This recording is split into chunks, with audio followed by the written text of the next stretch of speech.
What's going on, y'all? Thanks for checking in with Callie. Please like, subscribe if you haven't already. So I'm always on the fence about keeping your composure. I'm always doing my best to keep my composure. But then at times, it's just hard to do so. And this Clippers team isn't playing well. This Clippers team isn't playing how they should. And I know they're missing Norman Powell, DJ, and I get that. But they're playing good enough to have leads in a game where they can find ways to win the game. They're playing good enough in games where they can find a way to put the nail in the coffin and find ways to just get the victory. Just win the game. Don't do nothing to lose the game should be the message. I don't know if Ty Lue's implementing that, but that should be the ultimate message. Don't take your foot off the gas at no point, because this is not a league of 10 years ago where players didn't really live at a three-point line. 20-point leads aren't safe anymore. You have to keep your foot on the gas. You have to keep at it on defense. You have to keep showing that fight and keep applying pressure. And the Clippers aren't doing that.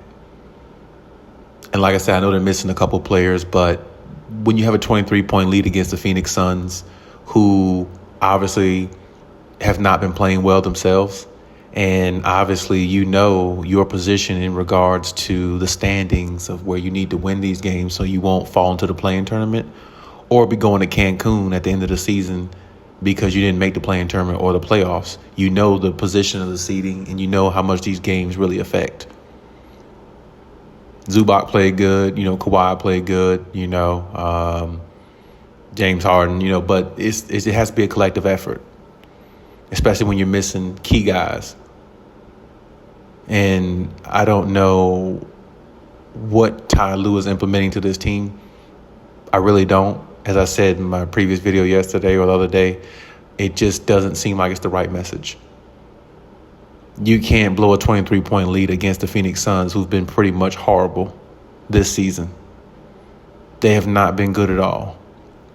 They've had a few stretches here and there, but one of the last staple games or big games they won actually was against the Clippers about a few weeks to a month ago, if that long. The Clippers are giving away games they shouldn't. When you build a 23-point lead against a team like this, you don't need Norman Powell. You don't need DJ. You're playing well enough without them to where you can secure this victory. And you have Kawhi Leonard on the floor. You have James Harden on the floor. You have guys on the floor, and you got Zubac. You got guys who can find a way to see this thing through. And even with Norman Powell and players like that, they've blown 22, 23-point leads. The one I talked about in Indiana, this game. Even with those players on the floor, you've blown leads.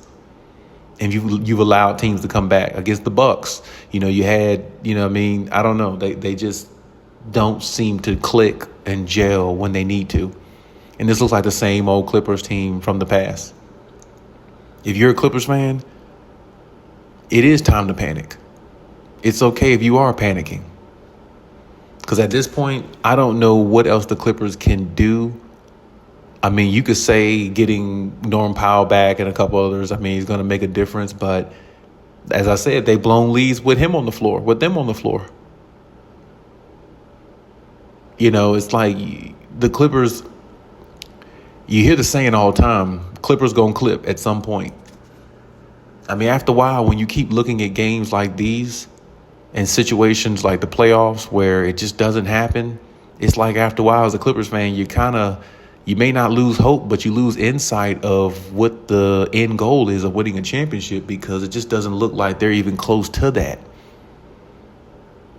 It looks like they're so far away from that. It looks like they're a night and day team. Right before the All-Star break, they look like a team that could really do something. Getting Ben Simmons, the 1 or 2 games he played, pretty decent to where they actually looked formidable. They looked like they could be a team that could really be a tough out in the playoffs. Now, I'm not saying they still can't be, but they have to show much improvement in a lot of areas. And the one thing when I look at this team that I thought that would never be a flaw of theirs is defense. Because even though James Harden don't play the best defense, they got other guys that can make up for James Harden. You got Kawhi Leonard on the floor, arguably one of the best defenders of all time. Nicholas Batum is still a decent defender on the wing. Derrick Jones Jr., same thing. Chris Dunn plays defense. Zubac is playing defense better this year. You got guys who can play defense well enough to secure victories when you're up 20-plus points.